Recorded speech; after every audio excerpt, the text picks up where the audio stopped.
Today I'm not shopping. Today I'm gonna show you some of my favorite trinkets I have on just one surface.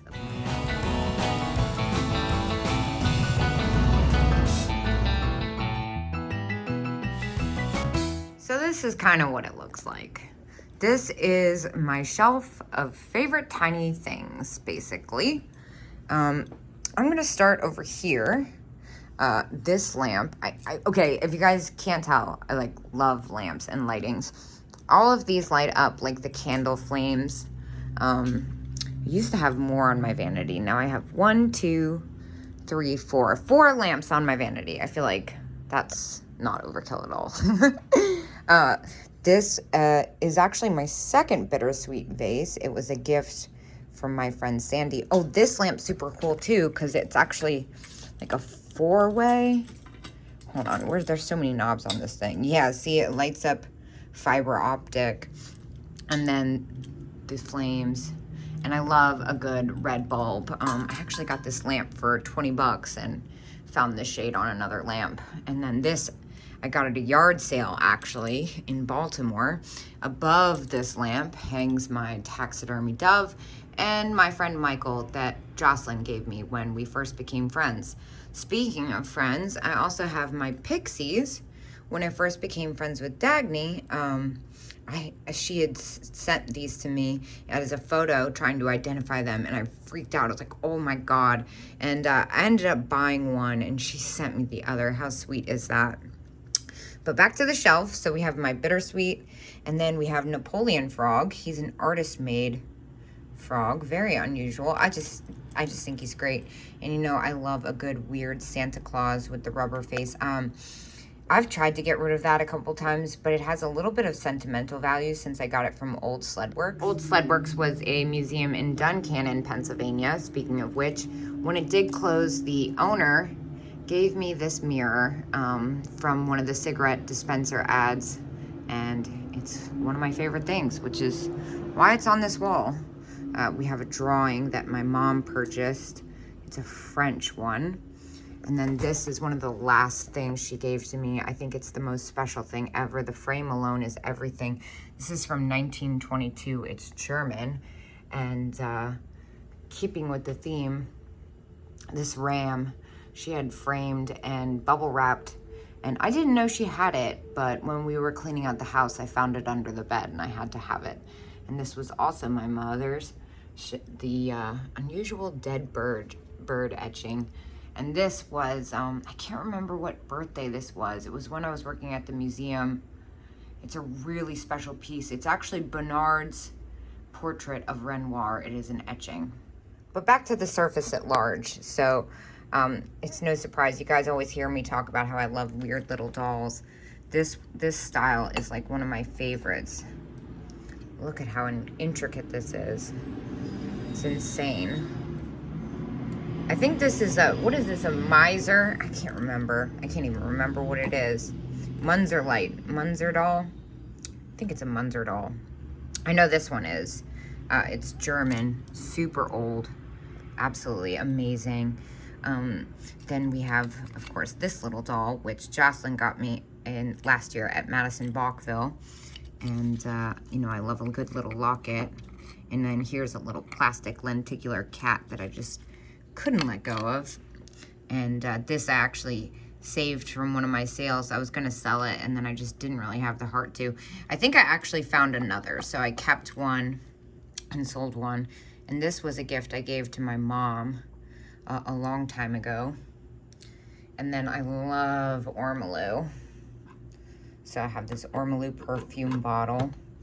Like, this is another thing I've thought about selling just because it doesn't really have sentimental attachment, but when it's not in its place, it's very noticeable. And back there, that Mexican cross piece, that came from my mom as well.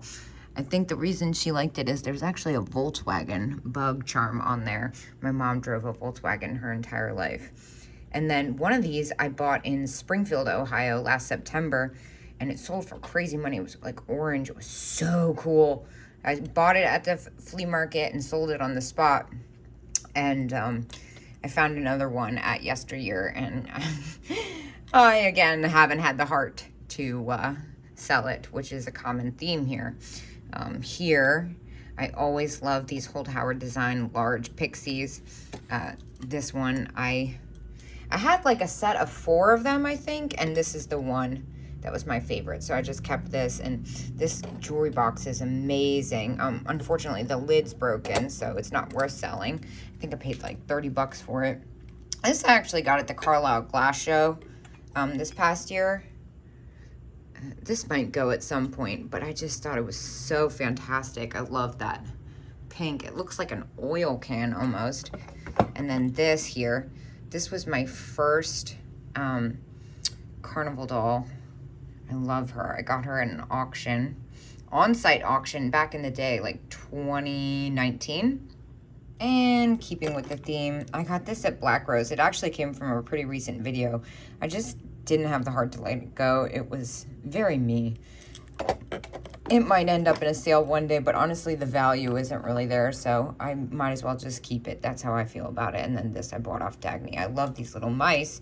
Speaking of which, over here, I know I'm skipping a bunch of good stuff, but these guys, my parents actually had these as wedding cake toppers at their wedding in the 70s, and they did not keep them. But when I saw these, of course, I love wedding cake toppers. Spoiler alert. Dagny had these, and she was lovely enough to give them to me, so they live with me now. This is perhaps the most extravagant wedding cake topper of all of them, though. This one I will never sell, the Golden Wedding. I think it's pretty early, like it's a little dusty, 1930s, 1940s. I think it came from Philadelphia. And then I love this vanity mirror. Of course, it matches my kind of Hollywood Regency vibe. If you're wondering what this giant orange thing is, I'm sure that looks familiar. That is the rocket decanter that came from the heart of Ohio. Honestly, I was offered even more than I paid for it, and I paid a lot. And I just said no. It just holds such a special memory of that really special day at the heart of Ohio. And speaking of the heart of Ohio, you might recognize this as well. This little ring holder with the cat in it that I bought from Jacob and the Burner Brothers, I should say. And then here I have a couple of these hiding. These are the older ones. I found these for like a couple bucks in Pennsylvania when I first moved up here, and they really reminded me of my mom, so I just kept the ones that were damaged. And then this perfume bottle, I also got this not that long ago, within the last year, at Sweet Lorraine's in Cleveland. I just thought it was so fantastic. I love stuff like that. And then this huge Bakelite dice was actually a gift.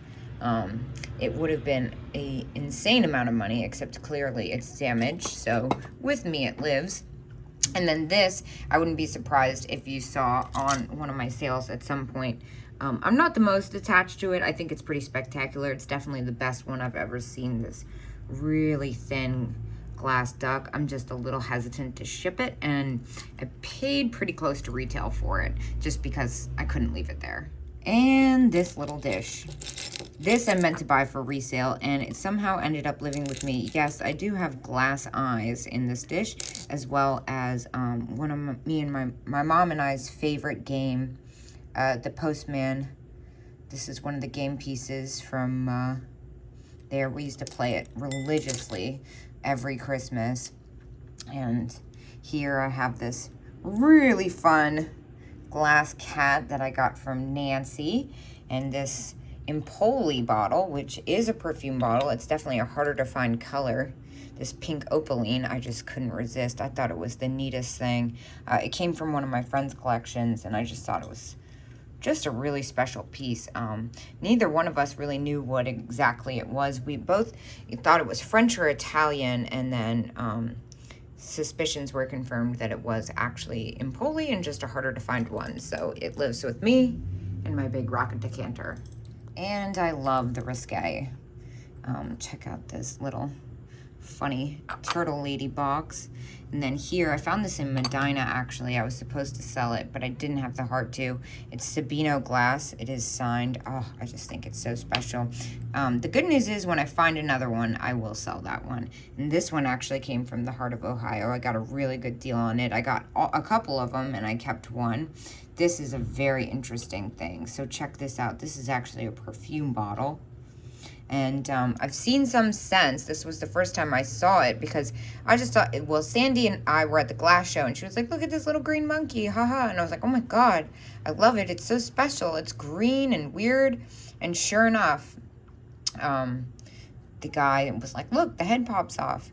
And this actually, I've seen him, but never in green, I should say. I saw him in a bellhop in brown. And then this was like a little magnetic toy. She's got a broken arm, but that was my grandmother's. She had a couple weird trinkets, and then the little flocked soldier. I sold the sailor, I kept the soldier. And then here, this was a gift from one of my favorite vendors, just a really sweet lady. Her name is B. I still shop with her. And then this is definitely not a piece to be missed. This is, George said he's only seen it one time. I've only ever seen it one time ever since, and it was not complete. Hold on, let me open this up. It is a compact mirror. I got a really good deal on it, but unfortunately I'll never sell it. I got it in Indiana. It was my favorite thing of the trip, and trust me, I bought a lot that trip. And then here, everyone was always like, oh no, you can't sell all of those miniature Jack in the Pulpits I got in Springfield and at the Fenton show. Well, I did keep one. This is the one I decided to keep. I just thought it was so special. The little miniature Burmese one. Pay no attention to my Bengal mess on the ground. This I actually got while I was in Katy, Texas.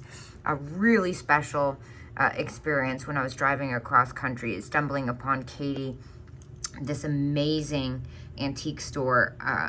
This lady who owned the antique store makes these out of broken pieces, and they had a giant yellow VW bug on the side of their building, so it kind of felt like it was meant to be. And not to be ignored is this fantastic monkey I got at the DC Flea, the bellhop.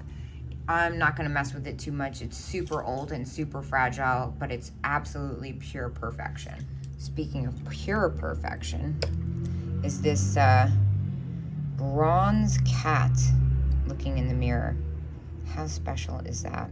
I got this for myself as a special remembrance after I did the cat, the Storage Wars competition, where I sold only cats, and I sold 617 items in an hour and 50 minutes. I have no idea how I did it, but I truly believe after that, that cat things, I should say, will always hold a very special place in my heart. And just reminded me, well, it didn't remind me because I didn't know before, but I feel like I learned I could do anything. And this I actually got at Boonesboro Antique Mall before I lived anywhere near Pennsylvania. When I was still living in DC, when I first got a car, the first thing I did would drive up here and go antiquing, and I got this there for $5 and I'll never sell it. Moving on, everybody loves a lucite happy face. I had to have a lucite flower, and it had to have a happy face. That's just like a mandatory thing. And then here, check out the biggest the biggest Italian cat ever. Speaking of spaghetti, I've mentioned before that one of the most expensive things I ever bought myself was this pink spaghetti poodle lighter. I've always wanted one of these, and I saw one online for like $300 and some change once, and I was like, oh my gosh, I can't afford that. I found one. It was not that much, but it definitely didn't come cheap, so that one is for me. It's very Kate. And then this is just a funny trinket. I'm not sure what its I know what its real purpose is. I don't use it for it. I just thought it was neat. It came from Rip and Dip in New York. Another strange cat item, another nude. Oh my gosh, I love those. She has a broken foot, so I was lucky enough to keep her. And this was my first alley cat. This was a gift, actually. And also, speaking of Boonesboro Antiques, I feel like I have a lot of Boonesboro Antiques going on here, is this amazing orange vase that just kind of fits there. And then here, another $10 find. I actually got this at Old Glory for $10. And then there's a girl on Whatnot who makes these. She does everything herself. They're not repurposed. She completely sews and hand paints them. And then, of course, you might recognize these guys from Chillicothe or Portsmouth, Ohio. I had to have the cats. And then this, I always wanted one of these. She is fantastic. She does have some damage, but I just like love her look. See, you can see she's really broken. So again, I won't sell her because the amount I would get for her is not worth the value to me. Speaking of which, is this box. This is a very special Dorothy Kindle piece. I want to say the last one sold somewhere over upwards of $700. This one I got in Pennsylvania, and it is cracked and repaired. Yes, that is just a fake shrimp hair clip. Pay no mind to that, but it has been repaired. Dorothy Kindle, it's an amazing rare piece, and I've been trying not to use the word rare too much, but that qualifies as rare. And another, I think this is Czechoslovakian, this Art Deco ashtray I love. This was actually my mom's. This is the first, I need to put another pin on it, but I'm afraid to lose it, so I just haven't messed with it. It lives on my vanity. This Bakelite, so cool. This was my mom's cicada pin. And speaking of bugs, this was also a gift, this Tiffany glass beetle. This is just not a happy piece, to be honest. It has a very sad story attached to it, but I live with me and I keep it out in remembrance of my mother, even though it doesn't have like a very good, it has a horrible story attached to it, quite frank. I do have like a certain soft spot for it, so I keep it out year-round on my vanity. And we all know I love Jack in the Pulpits and the satin finish Millefiore. And this one I just had to have. Look at that. So here are a few of my favorite little trinkets. So much fun stuff. I do have more. I honestly don't keep as much as you would think. Oh, and my bride and groom candles, keeping on theme with my wedding cake toppers. I don't keep as much as you would think, honestly, but most of this stuff has lived with me for quite a long time. I can count how many pieces I've added in the past year. Let's see, not that it matters, but well, some were gifts, so I don't know if that counts, but still, most of this stuff has been mine and will stay mine. With the exception of maybe the duck in their perfume bottle at some point. Oh, and this little figurine, this is really funny. Here's a quick little story about this. I got this at my favorite shop in Richmond on Carey Street, the World of Mirth. I've had it since I was a kid. And I actually, when I did photography, I took it around everywhere with me, and I made a photo book where it's like a trick on depth perception, and it made it look like they were life-size and they were really on vacation in a bunch of really strange places. Well, not strange places, landmarks and strange places. So I will always keep that. So there's some of my favorite little trinkets.